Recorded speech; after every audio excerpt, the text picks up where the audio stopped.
सोचिए, एक दोस्ती होती है, एक साथ मिलकर मिलिट्री एक्सरसाइज होती है, और फिर अचानक एक धोखा। ये कहानी एक ऐसे हमले की है जिसने, आप कह सकते हैं, हिंद महासागर में दोस्ती की बुनियाद ही हिला दी। तो हुआ क्या? बात एकदम सीधी है और उतनी ही शॉकिंग भी। 4 मार्च की सुबह एक ईरानी वॉरशिप, मतलब एक जंगी जहाज को डुबो दिया गया। और सुनिए, ये कोई ऐसा वैसा जहाज नहीं था। ये तो वो मेहमान था जो कुछ ही दिन पहले इंडियन नेवी के साथ एक अभ्यास में हिस्सा लेकर बस लौट ही रहा था। अब जरा इस टाइमलाइन पर गौर कीजिए, क्योंकि यही सब कुछ बताती है। देखिए, 17 फरवरी को इंडियन नेवी इसी ईरानी जहाज का स्वागत कर रही है, और फिर सिर्फ 2 हफ्ते बाद 4 मार्च को उसी मेहमान जहाज पर हमला हो जाता है। और इसका नतीजा 87 ईरानी नाविकों की जान चली गई। 32 को श्रीलंकाई नेवी ने बचाया। और पता है सबसे अजीब बात क्या है? हमले से ठीक 2 हफ्ते पहले जब स्वागत हुआ था, तो हैशटैग चल रहा था ब्रिजेस ऑफ फ्रेंडशिप, मतलब दोस्ती के पुल।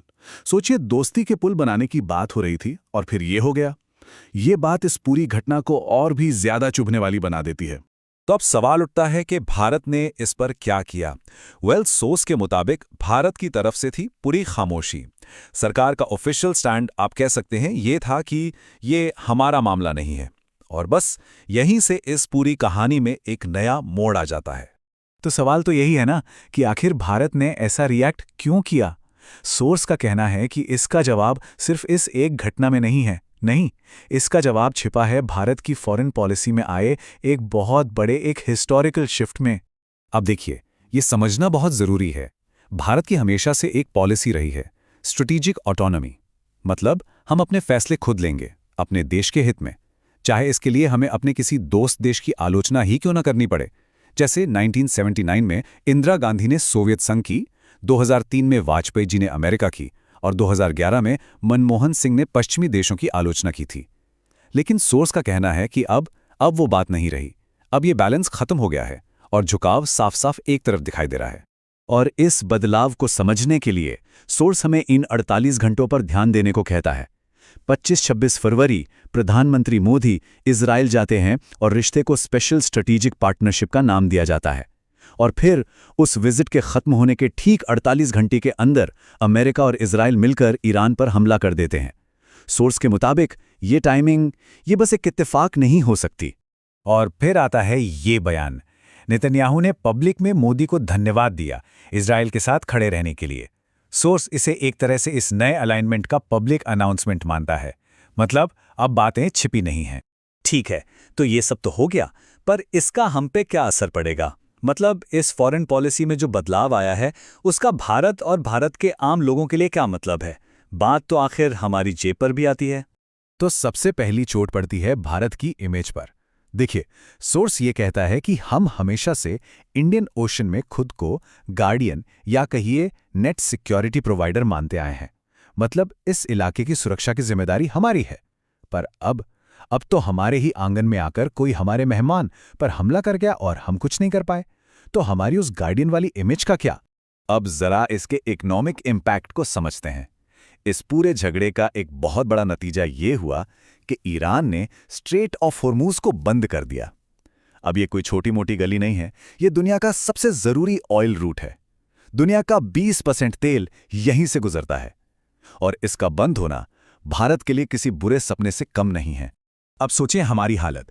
सोर्स हमें याद दिलाता है कि हमारा 55% तेल, मतलब आधे से ज्यादा, मिडल ईस्ट से आता है, और अब वो रास्ता बंद है। दूसरी तरफ रूस से भी सप्लाई में दिक्कतें हैं, तो जाहिर है हम एक बहुत ही मुश्किल सिचुएशन में फंस गए हैं। और हमारे पास बैकअप कितना है? सरकार का जो सबसे ताज़ा दावा सोर्स में बताया गया है, उसके हिसाब से हमारे पास स्ट्रेटेजिक ऑयल रिजर्व सिर्फ 25 दिनों का है। जी हां, सिर्फ 25 दिन। ये एक नंबर ही हमारी एनर्जी सिक्योरिटी की पूरी कहानी बता देता है। और फिर सामने आता है एक अमेरिकी अधिकारी का ये बयान, जिसे सोर्स एक तरह से नेशनल ह्यूमिलिएशन की तरह देखता है। बयान यह है कि हमने उन्हें रूसी तेल स्वीकार करने की अनुमति दी है। सोचिए, एक सॉवरेन देश भारत को किसी और देश से तेल खरीदने के लिए तीसरे देश से परमिशन लेनी पड़ रही है। तो ये सब देखकर मन में एक ही सवाल उठता है, और शायद यही इस कहानी का सबसे परेशान करने वाला सवाल है। सवाल यह है कि भारत ने अपनी दशकों पुरानी इंडिपेंडेंट फॉरेन पॉलिसी अपनी स्ट्रेटेजिक ऑटोनॉमी को आखिर छोड़ क्यों दिया? सोर्स का जवाब देने के लिए कुछ बहुत ही गंभीर थियोरी सामने रखता है। हाँ, एक बात यहाँ साफ कर दें, ये जो बातें अब हम बताने जा रहे हैं ये कोई साबित हुए फैक्ट्स नहीं हैं।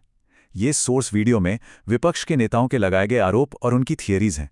उनका कहना है कि प्रधानमंत्री कॉम्प्रोमाइज्ड हैं, कि उन्होंने अमेरिका के सामने सरेंडर कर दिया है, और इसके पीछे की वजह अदानी के खिलाफ करप्शन के आरोपों को बताया जा रहा है, जिसे अमेरिका ब्लैकमेल की तरह इस्तेमाल कर रहा है। और आखिर में सोर्स विपक्ष के एक नेता का ये सवाल हमारे सामने रखता है जो सोचने पर मजबूर कर देता है। सवाल है, श्री मोदी को जवाब देना चाहिए कि जब हम नेता बनना चाहते थे तो हम पॉन यानी कठपुतली क्यों बन रहे हैं?